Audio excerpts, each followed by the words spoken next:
Hello students, जैसा कि पहला यूनिट हमारा ये तीसरा यूनिट जो है 9th क्लास का जियोग्राफी का ड्रेनेज चल रहा है।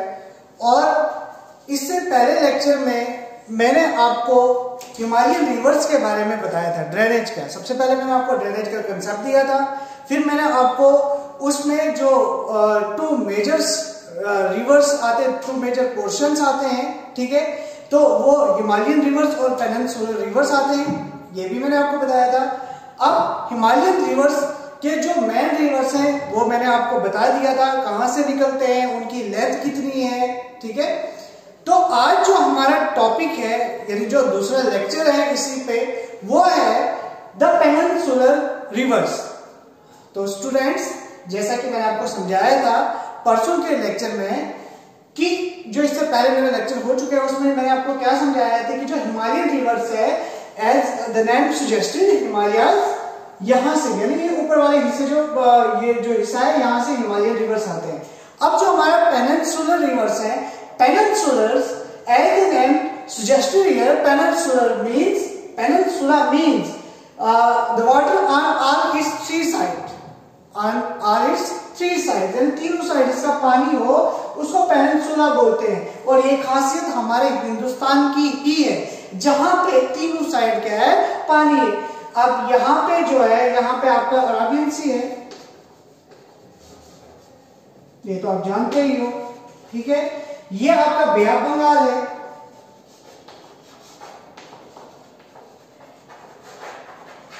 ये बे ऑफ बंगाल सी है। और इसके नीचे, यानी हमारे इंडिया से नीचे जो है, हमारे इंडिया के नाम पे ही इसका नाम पड़ा, इंडियन ओशन, ठीक है। हमारा जो मेन टॉपिक है, मेन टॉपिक में मैं जो आपको डिस्क्राइब करने वाला हूं पेनिनसुला का, भी मैंने आपको बता दिया कि पेनिनसुला क्या होता है। अब पेनिनसुला में जो हमारे रिवर्स हैं, जो खास दरिया जो बहते हैं, इसमें भी कैटेगराइज किया गया है बहुत सारे दरिया, मतलब दो दरिया ऐसे हैं जो हमारे कौन से वेस्टर्न फ्लोइंग रिवर्स हैं, और बाकी जो दूसरे दरिया हैं वो हमारे ईस्टर्न फ्लोइंग रिवर्स हैं, ठीक है। जैसे कि वेस्टर्न फ्लोइंग रिवर्स की मैं बात करूं तो वेस्टर्न फ्लोइंग रिवर्स में आपके दो दरिया आते हैं, एक आता है नर्मदा और दूसरा आता है तापी, ठीक है। अब क्यों है ये वेस्टर्न फ्लोइंग रिवर्स? क्योंकि यहां पे ये वाला एरिया जो है वेस्टर्न घाट, वेस्टर्न घाट का नाम तो आपने सुना ही होगा। ये हिमालय की तरफ यहाँ पे भी ऊंची ऊंची पहाड़ियां हैं, ठीक है। अब इन ऊंची ऊंची पहाड़ियों पे जिन दरियाओं को रास्ता मिल जाता है तो वो अराबियन सी में आके गिर जाते हैं, और जिन दरियाओं को रास्ता नहीं मिलता है वो कहाँ जाते हैं, वो बे ऑफ बंगाल, यानी ईस्टर्न फ्लोइंग रिवर जिनको हम कहते हैं, वो बे ऑफ बंगाल में जाके गिर जाते हैं। ये मैं आपको डिस्क्राइब हम आगे डिस्कस करेंगे कि जो ईस्टर्न फ्लोइंग रिवर है। सबसे पहले मैं वेस्टर्न फ्लोइंग रिवर की बात करूं, ठीक है। हम नर्मदा की बात करेंगे। नर्मदा में, नर्मदा रिवर जो है आपका, इसमें हम डिस्कस करेंगे कि नर्मदा रिवर इसकी लेंथ क्या है, इसकी हाइट क्या है, ठीक है। यहां पे मैं लिखता हूं नर्मदा,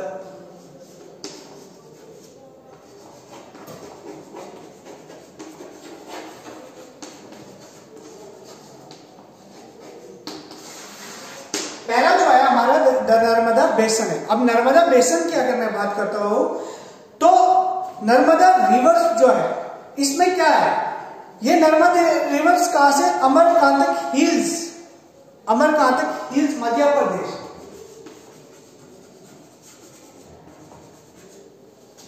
अमरकांतक हिल्स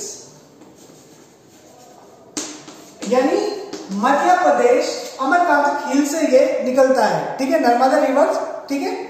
और ये कहां की तरफ आता है, ये वेस्टर्न फ्लोइंग रिवर से, यानी वेस्ट की तरफ आता है, तो अराबियन सी में आके ये जो है ये गिर जाता है, यानी ये रिफ्ट वैली से होकर गुजरता है। अब रिफ्ट वैली से यानी घाट से होकर गुजरता है। क्यों घाट से होकर गुजरता है? यहाँ पे बात, यहाँ देखो तो यहाँ पे भी माउंटेन्स है, यहाँ पे भी माउंटेन्स है, वेस्टर्न घाट्स की माउंटेन्स है यहाँ पे, ठीक है। ये वाले सेंट्रल हाईलैंड्स में आ जाते हैं। अब इसमें क्या होता है कि ये छोटी सी जगह जो इनको मिल जाती है यहाँ से गुजरने के लिए, तो ये रिफ्ट वैली, इसको इसीलिए ये कहा जाता है कि ये रिफ्ट वैली से होकर गुजरता है, ठीक है। और जब ये रिफ्ट वैली से होकर गुजरता है ना, ये बहुत सारे खूबसूरत मंजर बनाता है, ठीक है। बहुत सारे जो मतलब दिलकश नज़ारे जो हैं वो बनाता है, जैसे कि दिलकश नज़ारों में मशहूर है आपका मार्बल रॉक्स जबलपुर के नजदीक में, ठीक है। और उसके बाद दहूदार फॉल्स, ये भी इसी में आते हैं, यानी आपके किस में आते हैं, नर्मदा रिवर्स में आता है, ठीक है। नेक्स्ट जो है, जो हमारे क्या कहते हैं वेस्टर्न फ्लोइंग रिवर्स में आते हैं, वो आते हैं ताप्ती रिवर, द ताप्ती।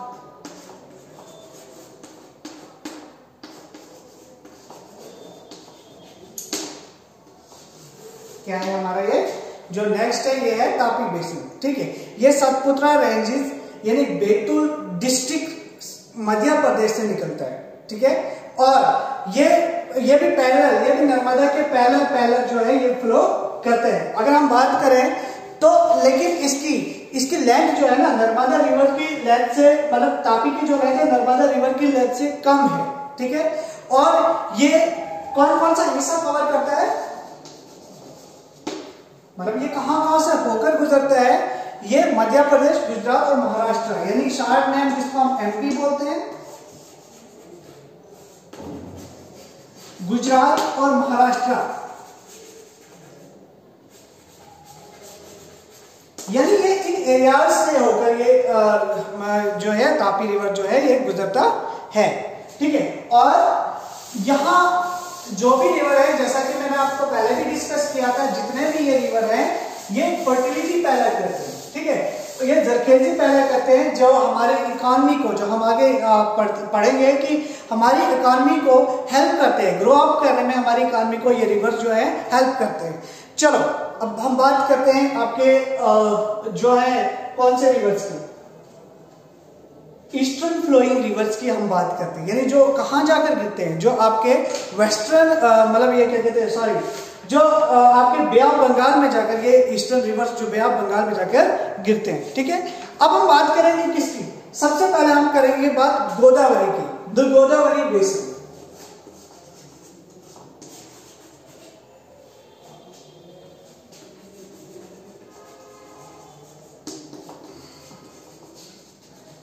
ये जो रिवर है यहां से निकलता है और होकर बे ऑफ बंगाल में गुजरते हैं। आप अंदाजा लगा सकते हो कि ये रिवर जो होगा ये तमाम रिवर से लेंथ में ज्यादा होगा, ठीक है। जो मैंने आपको यहाँ पे मैप में दिखाया है कि तमाम रिवर जो होंगे ना, उनसे इसकी लेंथ जो होगी इसकी ज्यादा होगी, किसकी, गोदावरी रिवर को। इसीलिए इसको लार्जेस्ट पेनिनसुलर रिवर भी कहा जाता है। क्या कहा जाता है, लार्जेस्ट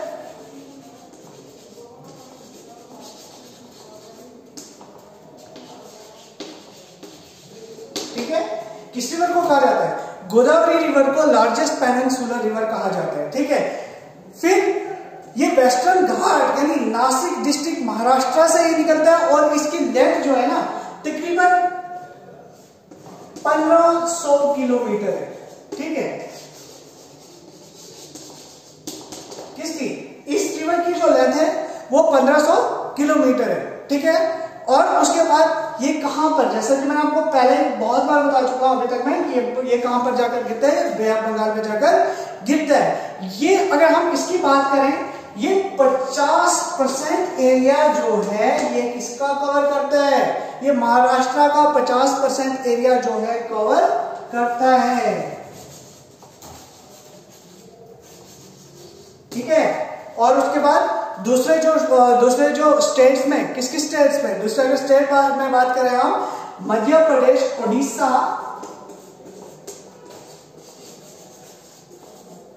कौन कौन से, मध्य प्रदेश, उड़ीसा और आंध्र प्रदेश से होकर गुजरता है।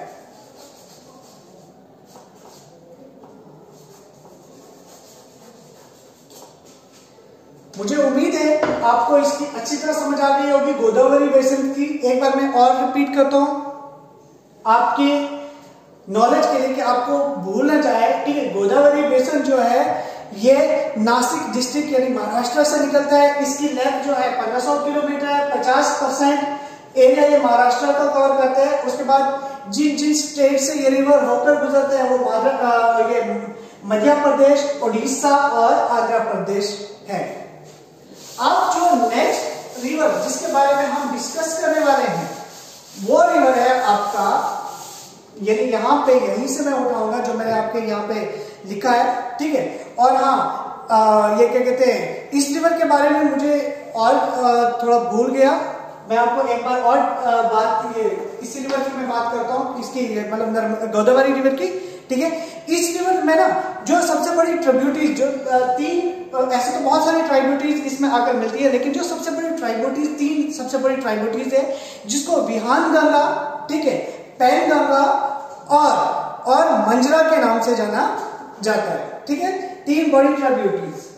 और उसके बाद ये इसकी लंबाई को देखकर ना, इस गोदावरी की लंबाई को देखकर इसको दक्षिण गंगा के नाम से भी जाना जाता है, दक्षिण गंगा के नाम से जाना जाता है। मैं 2 बार इसलिए रिपीट करता हूं कि आप जब भी ऑनलाइन इस चीज को देखते हो इसको अच्छे से आप याद कर लो और अपनी कॉपी पे आप साथ में नोट भी कर सकते हो।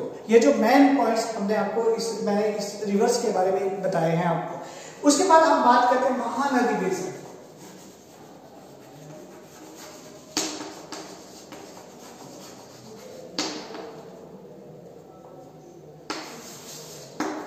महानदी बेसिन, जो महानदी रिवर है, ये कहाँ, हाईलैंड, छत्तीसगढ़ के हाईलैंड से निकलता है, ठीक है, और ओडिशा, महाराष्ट्र, छत्तीसगढ़ और झारखंड से होकर ये गुजरता है। कौन कौन सी जगह है, ओडिशा,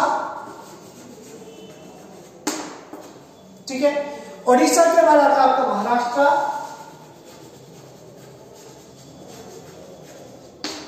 छत्तीसगढ़,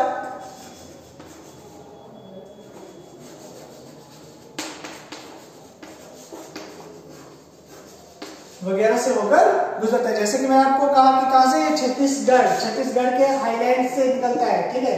तो फिर बीच में जो शहर आते हैं, मतलब स्टेट जो आते हैं, वो उड़ीसा और महाराष्ट्र भी आती है। और इसकी लेंथ जो है ना, इसकी लेंथ 860 किलोमीटर है, 860 किलोमीटर, ठीक है। अब इसके बाद जो और दरिया हमारे पास बचते हैं, तो वो और दरिया कौन कौन से हैं, हमने गोदावरी की भी बात कर ली, ठीक है, उसके बाद हमने महानदी की भी बात कर दी। अब हमारे पास जो बचते हैं वो कृष्णा बेसिन बचता है।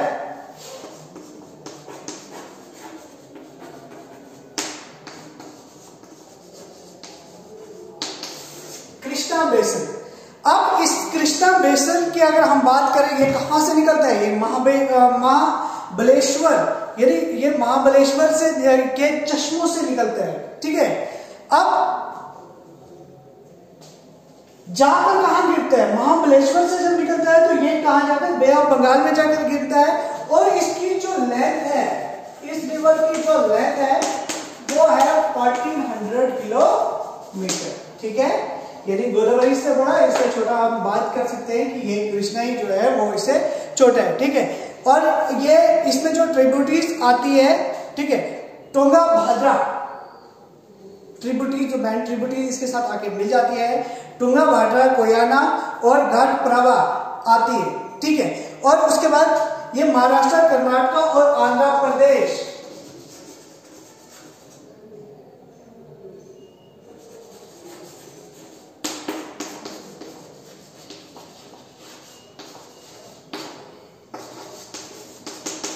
महाराष्ट्र, कर्नाटक और आंध्र प्रदेश से होकर ये गुजरता है, ठीक है। उसके बाद आपका जो नेक्स्ट है वो है लास्ट, यानी लास्ट रिवर जो हमें डिस्कस करना है वो है कावेरी बेसिन।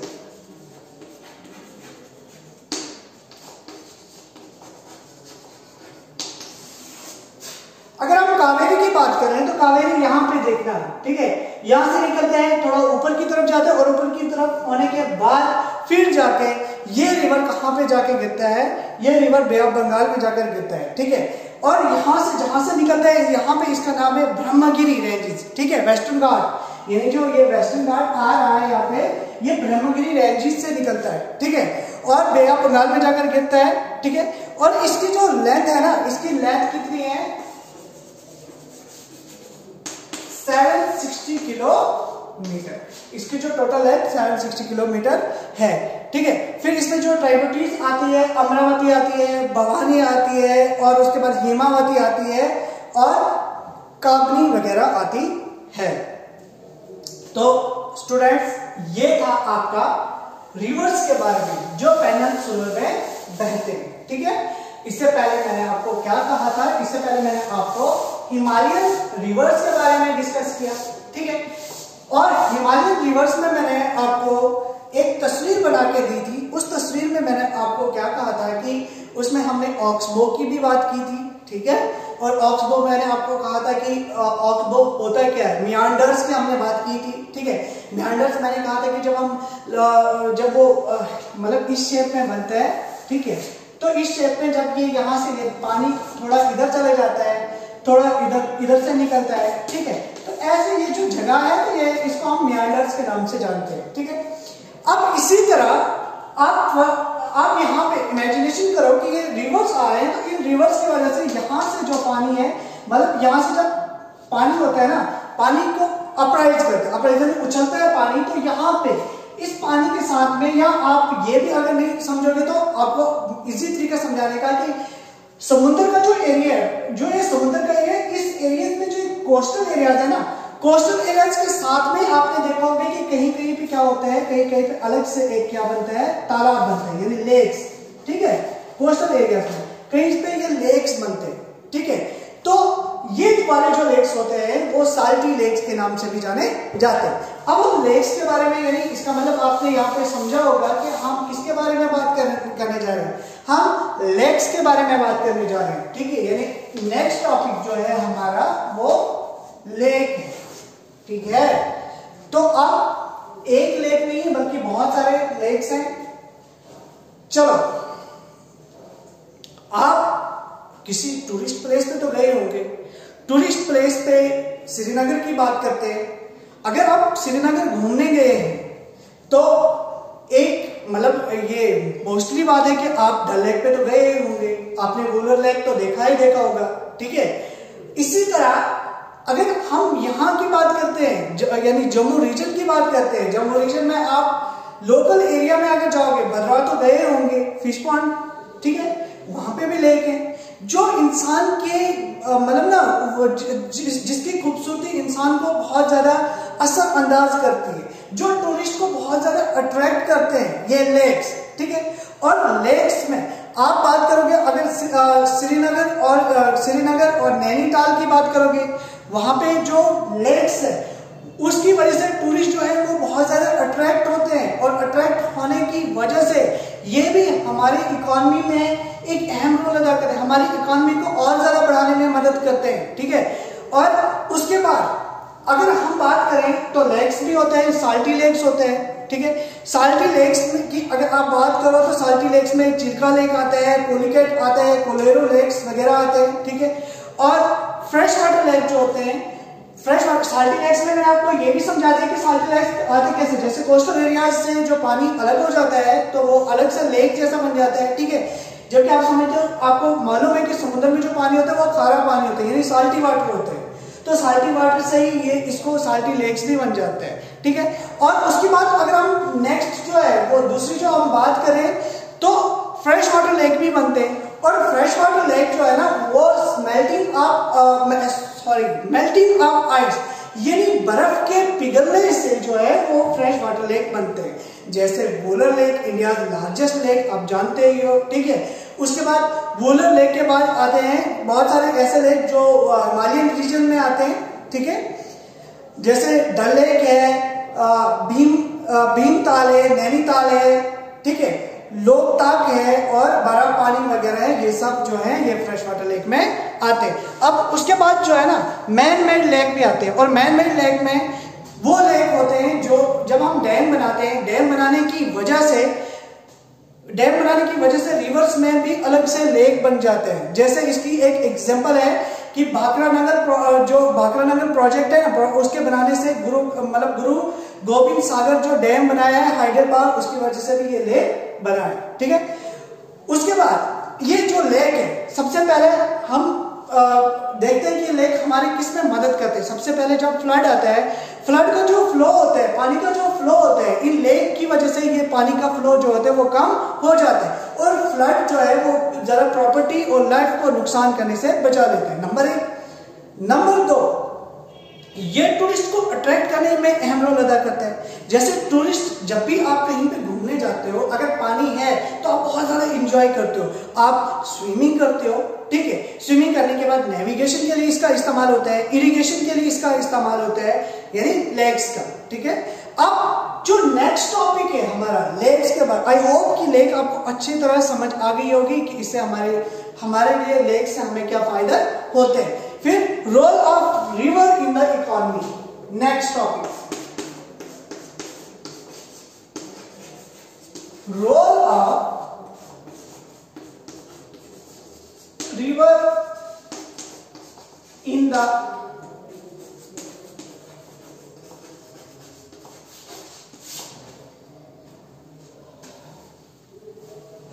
या इंडियन इकोनॉमी भी लिख सकते हो आप। Role of river in the Indian economy या role of river in the economy. अब दरिया, जो ये दरिया का क्या रोल है हमारे इकोनॉमी में, इससे हमें क्या होता है, क्या फायदा मिलता है। सिंपल बात है, आप डे टू डे लाइफ में देखो कि आज बहुत सारे दरिया है जिनके ऊपर डैम बनाए गए हैं, हाइडल पावर प्रोजेक्ट चलाए जा रहे हैं, ठीक है। अब इन डैम्स की वजह से आप तो खुद ही समझते हो कि कितना ज्यादा पैसा जो है वो हमारे हिंदुस्तान के लिए आता है, ठीक है। जो और इसी रिवर से, इन रिवर से क्या करते हैं, इरिगेशन के लिए भी हम इसको इस्तेमाल करते हैं, इसको हम नेविगेशन के लिए भी इस्तेमाल करते हैं, ठीक है। और अगर हम एंशिएंट बात करें, हम सबसे पहले सिविलाइजेशन की बात करें, जो इंडस वैली सिविलाइजेशन की जब बुनियाद पड़ी थी, जो लोग थे वो दरिया के किनारे ही सेटल हुए। क्यों सेटल हुए? क्योंकि इजिली वहां पे वो क्या कर सके, वहां पे वो इरिगेशन कर सके, ठीक है, खेती बाड़ी कर सके। अब जहां पे वो लोग पहले सेटल हुए थे ना, बड़े बड़े पॉपुलेटेड शहर बन गए, बड़ी बड़ी सिटीज बन गई है वहां पे, ठीक है। ये किसकी वजह से? ये इन्हीं दरियाओं की वजह से, ठीक है, जो हमारी इकोनॉमी को मतलब दुगना, जैसे हम कहते हैं डबल कह सकते हैं, डबल कर देते हैं, ठीक है। अब हमारा जो नेक्स्ट टॉपिक है, यानी एंड वाला टॉपिक है, अब इसमें भी जो ये हमारे लिए फायदेमंद साबित होते हैं, यानी क्या फायदेमंद साबित होते हैं? रिवर। लेकिन इनको कौन, हम लोग क्या करते हैं? पोल्यूट करते हैं। यानी यहां से आपको समझ आ गई होगी कि हमारा जो ये टॉपिक है रिवर पोल्यूशन, ठीक है। रिवर पोल्यूशन में क्या करते हैं, आप अपने घर से जितनी भी गंद निकालते हो वो दरिया में डाल देते हो। इंडस्ट्री से जितनी भी गंद निकलती है, फैक्ट्री से जितनी भी गंद निकलती है, वो कहां पे डाली जाती है? दरिया में डाली जाती है, जिससे इसकी सेल्फ क्लीनिंग कैपेसिटी जो होती है वो खत्म हो जाती है। दरिया का पानी गंदा हो जाता है और हमारे पीने के काबिल नहीं होता है, ठीक है। इरिगेशन के लिए भी हम उसको इस्तेमाल नहीं कर सकते, क्योंकि उससे भी बहुत ज्यादा हमारी जमीन की जो फर्टिलिटी है वो खत्म हो जाती है, ठीक है। और इसकी वजह से क्या होता है कि इसकी वजह से क्या होता है कि इसकी वजह से बहुत ज्यादा जो पानी है वो पोल्यूट हो जाता है, ठीक है। इसके लिए गवर्नमेंट ने बहुत सारे एक्शन लिए थे, जैसे गंगा प्रोजेक्ट निकाला था, एक्शन प्रोजेक्ट 1992 में, लेकिन 2001 में ये किसी वजह से बंद हो गया। कि ये क्यों हुआ बंद, वजह क्या थी? तो वजह इसमें आप मैं ले सकते हो कि पॉलिटिकल रीजंस थे, कि पैसा बहुत सारा आता था इसको साफ करने के लिए हर साल, अगर करोड़ों में आता तो लाखों में सिर्फ खर्च होता, ठीक है। लेकिन सिंपल बात यह है कि ये हमारी रिस्पॉन्सिबिलिटी है कि हमने रिवर को पोल्यूट होने से कैसे बचाना है। हर दिन हमने ये जायजा लेना है अपने शहर के आसपास अगर कोई दरिया है तो क्या इसमें जो केमिकल्स है हमने कैसे इन चीजों को खत्म करना है, ठीक है। और मैं लास्ट पॉइंट्स में आपको ये समझाऊंगा कि इमेजिनेशन करो कि इंसान की जिंदगी अगर हमारी लाइफ में पोल्यूटेड वाटर हो, अगर पानी जो है वो पोल्यूटेड हो, यानी आपकी मम्मा अगर आपको गिलास का पानी दे और उसमें देखो आप गंदी गंद, क्या आप उसको पियोगे या फेंक दोगे? इसीलिए हमको इस चीज के बारे में अच्छे से समझना है। आप इसको अपनी बुक से भी देख सकते हो अच्छे से, आई होप आपको समझ आ चुकी होगी। घर में बैठकर आप अच्छे से इसको रिपीट भी कर सकते हो।